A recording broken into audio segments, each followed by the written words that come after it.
बिस्मिल्लाहिर्रहमानिर्रहीम। अस्सलाम वालेकुम दोस्तों, मैं हूं मुस्तफ़ा अमान मैदान के प्लेटफॉर्म से अपने सेगमेंट अब आगे क्या होगा। लेकिन ये आपने थंबनेल पे देखा होगा, डॉलर की वापसी, हाफिज साहब का दम, अब आगे क्या होगा। जी, जैसे कि आपको पता है कि चलता पाकिस्तान यानी 2017 में जैसे दस्तूरी मुजरमों ने सहूलतकारों के साथ मिलकर जैसे उसको पीछे धकेला, फिर एक हमारे अनाड़ी भाईजान थे जिन्होंने वाले पाकिस्तान की था, जिन्होंने 3.5 साल मईशत का बेड़ा गर्क किया, और फिर जो पिछली कौमी हुकूमत थी उसने फिर जिस तरह कोशिश करते करते मुल्क को डिफ़ॉल्ट से तो बचा लिया, लेकिन डेफिनेटली मईशत का जो सत्यानाश हो चुका था, जो इन्वेस्टर यहाँ से भाग गया था, फिर उसके बाद डेफिनेटली आपकी मईशत जो चलती मईशत थी वो बिल्कुल डाउन हो गया। तो उसके बाद आपको पता है कि ये यानी हुकूमत जब गई है तो उस वक्त 200 तकरीबन 80-85 रुपए पर था, और ये जाते जाते 330 को भी क्रॉस कर गया। यानी इंटर बैंक में तकरीबन 310 के करीब करीब था, और ओपन मार्केट में ये 330 को क्रॉस कर गया। फिर डेफिनेटली डॉलर ਦੇ ਵਿੱਚ जनाब अगर एक जरा थोड़ा ਜਿਹਾ भी फ़र्क पैदा है 25% भी, तो फिर आपके जो कर्जे हैं बैरूनी जो आपने अदायगियाँ करनी है उस पर, अच्छा जो इंटरनली आपकी महंगाई है, जो चीज़ें आप इंपोर्ट करते हैं डेफिनेटली उस पर यानी रेट्स वगैरह बढ़ जाते हैं, और अवाम व नास के लिए डेफिनेटली सांस लेना तो मुश्किल होता है। लेकिन ਜਿਹੜੇ ਵੱਡੇ लोग हैं जनाब, ठीक है जी, उन्होंने दे ते वारे न्यारे होंगे जिन्होंने डॉलर छुपा के रखे होंगे। तो इस दफ़ा जनाब chief of the army staff जो हैं सैयद आसिम मुनीर साहब, उन्होंने मीटिंग की बिज़नेस कम्युनिटी जो है उनके साथ की, और उसके बाद एक यानी फ़ैसला किया गया कि यानी बॉर्डर सिक्योरिटी सख्त की जाएगी। उसके साथ साथ ये जो ओपन मार्केट में यानी जिस किस्म का खिलवाड़ हो रहा है इसको रोका जाएगा, और जो लोग ये कारण के ख़िलाफ़ एक सख्त किस्म का एक्शन लिया जाएगा। अच्छा, सिर्फ इन्होंने मीटिंग की थी तो ऐलान किया तो डॉलर जनाब 3 रुपये पीछे आ गया, और आज भी तकरीबन 7 रुपये डॉलर जो है वो यानी मज़ीद यानी उसमें कमी हुई है। तो ऐसे है जनाब के शनीद ये है कि रियासत पाकिस्तान के जो ज़िम्मेदारान हैं उनका ख्याल ये है कि इस डॉलर की जो असली ओरिजिनल कीमत है वो कोई 180 रुपये पाकिस्तानी बनते हैं, और इसको फ़िल वक्त जो है कुछ यानी अरसे में इसको 240 तक जो है यानी वो लाने का प्रोग्राम है, और इसी दौरान डेफिनेटली कोई IMF की आपको किस्त मिल जाएगी, और इसके साथ साथ सऊदी अरब, चाइना और कहीं से कोई ना कोई कुमक पहुंचेगी। तो उससे जब डॉलर्स आएंगे, और ये जो डॉलर्स की ब्लैक अफ़गानिस्तान और ईरान के रास्ते यानी थ्रू हो रही है, बाहर जा रहा है, तो इसकी तरसील जब आप रोकेंगे तो डेफिनेटली डॉलर्स आपके मुल्क के अंदर रहेंगे, और उससे यानी फ़र्क पड़ेगा। अच्छा, मैं ये समझता हूँ कि फॉर बादियों नज़र में अगर इस कोशिश को देखें तो ये chief of the army staff की डोमेन में तो नहीं आता, लेकिन जब हालात गंभीर हो जाएं और यानी मसले इस किस्म के हों तो फिर डेफिनेटली रियासत के जो रखवाले हैं उन्हें मुल्क कौम की बेहतरी के लिए कोई ना कोई आउट ऑफ द वे जाके भी स्टेप लेना चाहिए। तो ये उनकी अच्छी कोशिश है, और डेफिनेटली उसके बाद यानी इलेक्शन, और इलेक्शन के बाद जब इलेक्टेड गवर्नमेंट आती है तो उसमें काफ़ी हद तक ये यानी मामलात जो हैं वो आगे बढ़ेंगे। मैं ये समझता हूँ कि ये सारे जो मेजर्स हैं ये लेने चाहिए। बिल्कुल ये बात सही है कि अफ़गानिस्तान के रास्ते यानी हमारा यानी वो कहते हैं ना कि बोरियां जी डॉलर्स हैं यानी वहाँ से जाती हैं, बाकी चीज़ें जहाँ और चीज़ स्मगल होती है वहाँ पर ये भी जाता है। इसके अलावा ये जो मल्टी नेशनल कंपनी, मैं रज़ी दादा यानी हमारे सीनियर हैं, मैं उनका व्लॉग बड़े गौर से सुन रहा था, तो उसमें उन्होंने मल्टी नेशनल जो कंपनीज़ हैं, जिस तरह वो बड़े बड़े डिपार्टमेंटल स्टोर्स और जो चेन्स हैं उनके साथ वो जो मिली भगत करते हैं और टैक्स चोरी यानी करके, ठीक है जी, फिर वो जो यहाँ से कमाई करते हैं और उसको फिर ये मनी लॉन्ड्रिंग के ज़रिए जो पैसा बाहर लेके जाते हैं, तो डेफिनेटली रियासत पाकिस्तान को तो उसका कोई फ़ायदा नहीं होता। तो अब उन चीज़ों की तरफ यानी भी गौर किया जा रहा है कि ये मामलात ट्रांसपेरेंट तरीके से चलें, सिक्योरिटी को सख्त किया जा रहा है। तो chief of the army staff ने बड़ा इम्पार्शियलिटी के असूलों के मुताबिक ये कहा कि अगर सिक्योरिटी का कोई मामला आता है तो definitely we are responsible for that.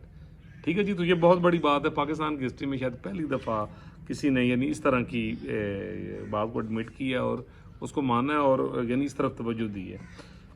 मैं ये समझता हूँ जी कि ये सारे मेजर्स जो हैं ये वक्ती तौर पर तो ये यानी काम दे सकते हैं, ਮੁਕਾਬਲਾ ਤੁਹਾਡਾ ਭਾਈਜਾਨ ਮਾਫੀਆ ਡਿਫਰੈਂਟ ਕਿਸਮ ਦੇ ਮਾਫੀਆ ਦੇ ਨਾਲ है। इसमें प्रोलॉन्ग मामलात कैसे हो सकते हैं, या ये इसका मुल्क को कौम को किस तरह इसका फ़ायदा पहुंच सकता है कि आप अपनी जो मईशत है आप उसको स्ट्रॉन्ग करें। पाकिस्तान के अंदर डेमोक्रेटिक गवर्नमेंट हो, एक कॉन्स्टिट्यूशन के मुताबिक रियासत चल रही हो, और जो बैरूनी सरमायाकारी है वो जो है यानी पाकिस्तान में लाई जाए, ऐसे हालात पैदा किए जाएं कि जो यानी बाहर का इन्वेस्टर है वो आए और वो आके इन्वेस्टमेंट करे। अच्छा, बाकी यानी और बहुत सारी पॉलिसीज़ हैं इंटरनली आप देख लें, जैसे भी शुगर माफिया के ख़िलाफ़ भी क्रैक डाउन हो रहा है, ठीक है जी। और यहाँ जो ज़ख़ीरा अंदोज़ और जिस तरह की अंधेर नगरी यानी इन्होंने मचाई हुई है, इस तरफ भी रियासत को तवज्जो देनी होगी। और जो कवानीन ऑलरेडी मौजूद हैं, जैसे ये प्राइस और रिटेल और ये सारे जो मामलात होते हैं, इन पर अगर कानून के मुताबिक अमल किया जाए तो महंगाई पर भी किसी हद तक कंट्रोल किया जा सकता है। और इसके साथ साथ जैसे रशिया के साथ यानी पेट्रोल का मुआहदा है कम कीमत पर, उसको यानी मज़ीद बढ़ाया जाए। और उसके बाद डॉलर की सूरत में जब इन्वेस्टमेंट पाकिस्तान में आएगी तो डेफिनेटली आपकी मैशत मजबूत होना शुरू हो जाएगी, आपका रुपया जो है वो प्रेशर से निकलेगा और रुपये की जो कदर कीमत है उसमें इजाफा होता जाएगा। तो अब उसके लिए रियासत को एक डेमोक्रेटिकली रास्ते पे चलते हुए एक लॉन्ग टर्म पॉलिसी करनी होगी। अच्छा, वैसे मेरे विजदान के मुताबिक मैं पहले आपको कह चुका हूँ कि ये जो 2024 का मिड जो आ रहा है उसमें आपकी मईशत के पैरामीटर्स बड़े स्ट्रांगली इंक्रीज़ होते हुए आपको नज़र आएंगे। और ये जो एफर्ट्स हैं जैसे हाफिज़ साहब कर रहे हैं, इसके अलावा ग्रीन पाकिस्तान का मंसूबा है, इसके अलावा तकरीबन 100 अरब डॉलर सरमायाकारी की बात की जा रही है, जो मुझे यकीन है कि आने वाले दिनों में इंशाअल्लाह ये यानी पाकिस्तान में आएंगी।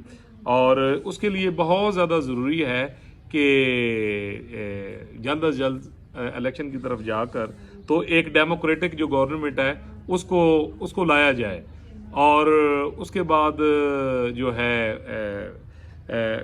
बेहतर माशी पॉलिसीज़ बनाई जाएं। अच्छा, जो बैरूनी सरमायाकार हैं उनको इनकरेज किया जाए, उनको इंसेंटिव्स दिए जाएं, और gradually Aahista Aahista step by step मैशत को लेकर आगे जाया जाए। तो जी मेरा भी विजदान ये कि इंशाअल्लाह ताला आने वाले जो दिन हैं वो यानी बेहतर हो सकते हैं। बट उसके लिए जो सबसे बड़ी शर्त है वो ये है कि मुल्क को डेमोक्रेटिकली चलाया जाए, कॉन्स्टिट्यूशन के मुताबिक चलाया जाए, और जो बैरूनी इन्वेस्टर है उसका एतमाद तब ही होगा कि जब आपकी अदालतें आज़ाद होंगी, जब आपकी अदालतें सही फैसला कर रही होंगी, ठीक है जी। और उसके बाद जो है अच्छी पॉलिसीज़ आप बनाएंगे, और अपनी जो आपकी इंपोर्ट्स हैं आप उनको कम करेंगे, और आप अपनी एक्सपोर्ट्स जो है, असल क्वेश्चन ये कि आप अपनी एक्सपोर्ट्स को बढ़ाएं, अच्छे कॉन्ट्रैक्ट्स करें। और जैसे हमारी लेदर, सर्जिकल, ये यानी इस तरह की इंडस्ट्री है कि अगर इसको फैसिलिटेट किया जाए तो मतलब अच्छा रेवेन्यू आ सकता है, और एक इत्मीनान की यानी फ़िज़ा जो है वो बहाल की जाए। तो मैं ये समझता हूँ कि आने वाले दिनों में जो है यानी मईशत बेहतर रिज़ल्ट देगी। तो हाफिज़ साहब की ये कोशिश है जी, हमें इसको अप्रिशिएट करना चाहिए। आउट ऑफ द वे जाकर वो सारा कुछ कर रहे हैं, तो अल्लाह ताला करम नवाजी करेगा जी इंशाअल्लाह। और रियासत की ये जो कोशिश है मतलब सब मिलजुल के जब करेंगे तो उसके रिज़ल्ट्स जो हैं वो पॉजिटिवली हो जाएंगे। तो जनाब ये था जी आज का वीलॉग, और आई एम श्योर कि आपको पसंद आएगा। और वैसे जिन लोगों ने डॉलर इस्तेमाल का उम्मीद रखे थे ना कि जनाब कीमत जाएगी 500 तो उत्ते जाएगी। अब मैं एक जूथड़े को सुन रहा था तो मुझे बड़ी हंसी भी आई, वो 550 बनाई बैठे सी मसलन यह है कि अगले जी महीने के विच। तो मैं यही कहूँगा जी कि जिन्होंने डॉलर्स ज़ख़ीरा अंदोज़ी के चक्करों में रखे हुए हैं, तो मेरा तो जी उनको मशवरा यही है कि जनाब भाई साहब तुसी ये डॉलर जल्दी जल्दी कढ़ो, मार्केट च लैके आओ, अपने पैसे फड़ो, ठीक है जी। इस तो पहला कि डॉलर जिहड़ा है वो 280 तो फिर 240, ठीक है जी। तो फिर हो सकता है एक स्टेज ते जाके 180-90 च जाके खलो जाए। تو پھر آپ کے وہ جو سارے خواب ہیں یعنی وہ بکھر جائیں. تو وہ خواب کو بکھرنے سے یعنی بچانے کے لیے میرا وجدان یہی کہہ رہا ہے کہ بھائی جان تسی جڑے ڈالرز ہیں وہ انہوں نے مارکیٹ وچ باہر لے. انشاءاللہ جی ملیں گے اگلے ولاگ میں. اللہ تعالیٰ پورے پاکستان پوری دنیا بچے بچے بیل بوٹے پر اپنا کرم کرے, اپنا فضل کرے, اور ہمارے ساتھ جڑے رہیے جی. اگر آپ نے میرا چینل سبسکرائب نہیں کیا تو جناب تھوڑی جی دیر لگتی ہے, بیل آئکن انج کر کے بٹن کرو گے, ٹھیک ہے جی. تے تواڈے کو میرے ویڈیوز جڑے نا بر وقت پہنچن گے. اپنی آراء ضرور دیجیے. انشاءاللہ ملیں گے جی اگلے ولاگ میں ایک نئے سیگمنٹ کے ساتھ. تب تک لی اجازت. اللہ حافظ.